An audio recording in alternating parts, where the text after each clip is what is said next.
Hey everyone. In this video, what I'm going to do is I'm going to share a question that was actually brought by one of my self-service Business Intelligence Academy students to our Ask Ken Anything sessions. And the main question that the student had was, I'm trying to take a list of data that has prices that change over time, and I'm trying to figure out when did those prices change. So we know prices were always going up. That's important for this example.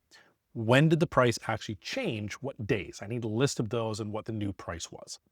And he said, I've done this myself, but I'm working with trying to identify this using Power Query, and I'm using the index -1 approach, and it's really slow. Oh yeah, okay, I'm not surprised.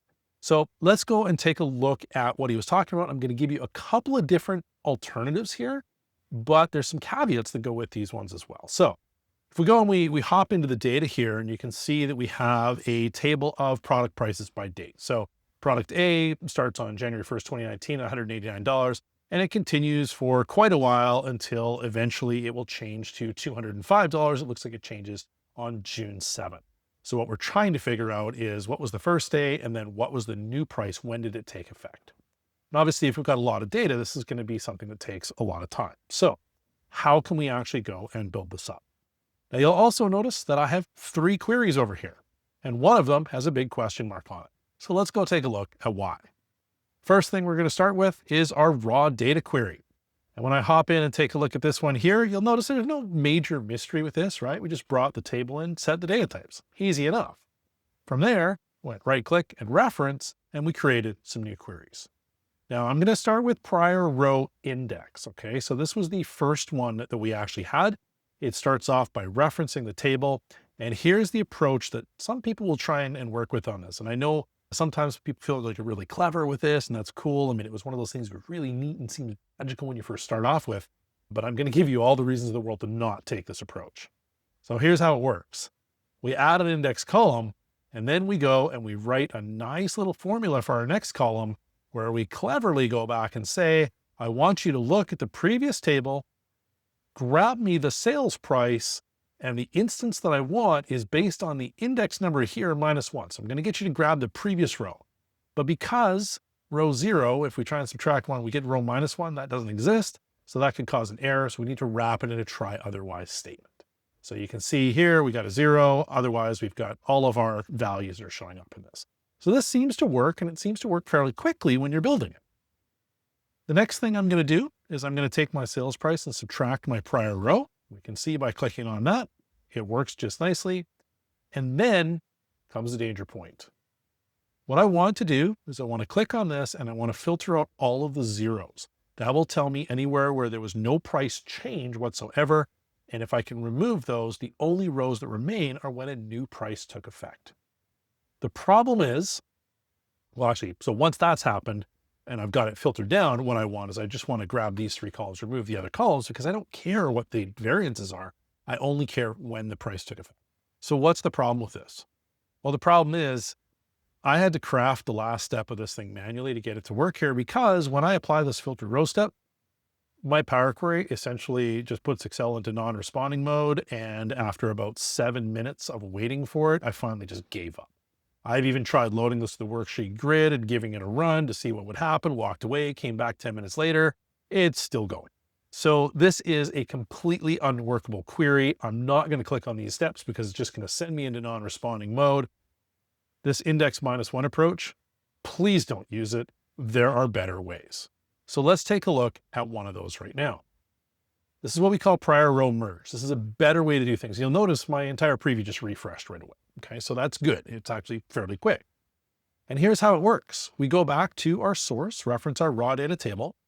We're going to add an index column, and then we add another index column, starting the first one from 0, the next one from 1.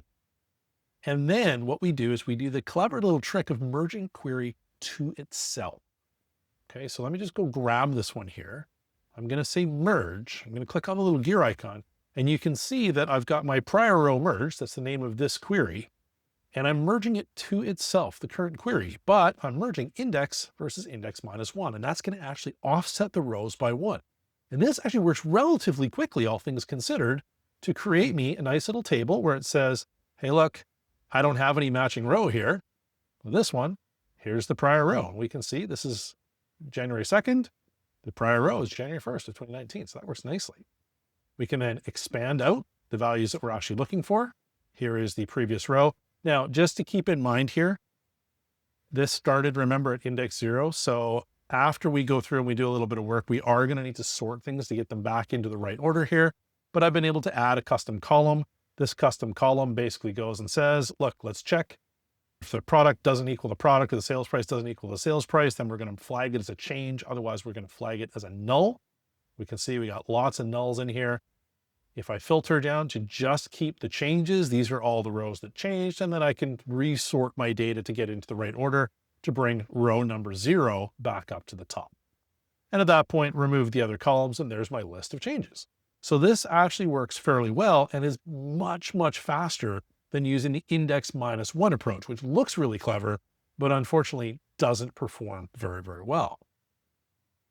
Now, not to be done with just one way of doing things, though. We've now got 2, although one of them works and one of them really doesn't. But I also said, I wonder if we can do this a different way. What about using a group by clause? So if we go back and take a look at the group by query, here's my original table. And you'll notice there's only one step in this query. If I go and take a look at the grouped rows, we hit our little gear icon, we're grouping by our product and our sale price. So go find me all the products and the sale prices here, and then give me the minimum of the date that goes with it. Now, this seems to work quite well. Let's go take a look at what happens when we come back and look at the output tables. So there's a couple of considerations that I want to throw out here. Remember I said at the very beginning, it's really important to understand that the prices are only going up. That's critical here. And here's why.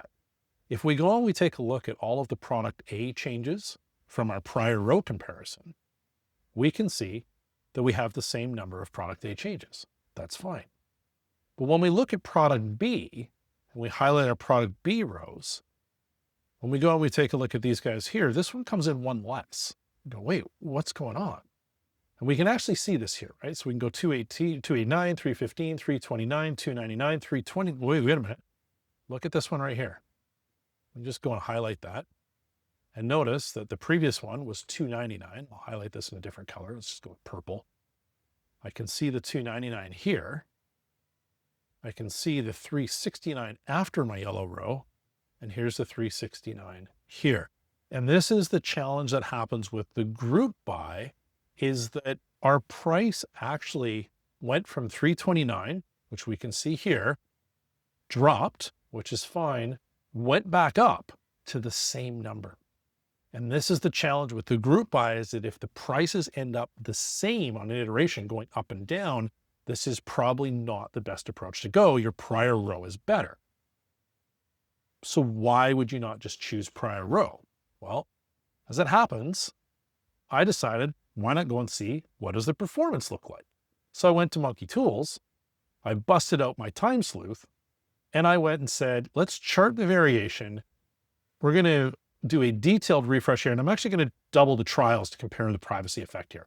Now, I'm not going to run this right now because I've already done this. I ran this over 20 trials to get a good idea as to what's going on, but I ran the detailed refresh, which goes through and times the queries each individual step of the way. Now, here's the results of the query timing. And there's a couple things that I want to call out with this. The first thing is I'm going to show you the complete results. Let me just expand this back. One of the things that we know about Monkey Tools is that even though I have done everything I can to try and avoid any caching to get really good, consistent results as much as possible, unfortunately, the first run sometimes takes longer, probably in about 80% of the cases, not just sometimes, most of the time. So I'm actually going to hide these to actually get rid of the outliers that are created. And you can see that we've got a 3.5 second refresh that happened at the top.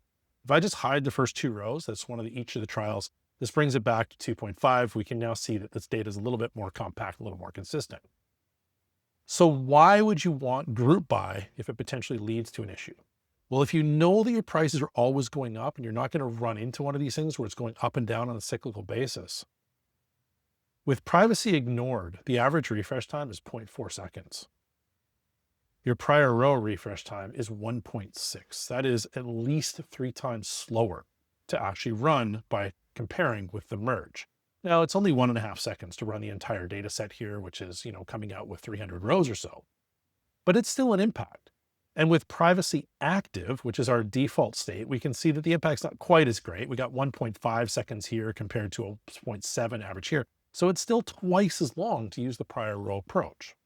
So the key thing that we want to consider when we're doing this is, number one, what does our data actually look like? Because the impact of the solutions that we can use dictates whether or not we can use one that's faster or slower than another. So if you know your prices are always going up, well, then you can absolutely use the group buy. If your prices are going to be going into a cyclical area and you potentially could end up with a duplicate value that's showing up that's going to skew it, you definitely don't want that to happen. You're going to need to go back to the prior result. So it's good to know what the ramifications are. And this is one of the cool things that we can do is we can actually test this with Monkey Tools to actually show what's going on. So if you're interested in doing that, you can always go out and check out monkeytools.ca. You want the Time Sleuth. It does work on a pro trial license if you want to give it a run the first time through. Outside of that, it does require a pro license for the full functionality once your trial expires.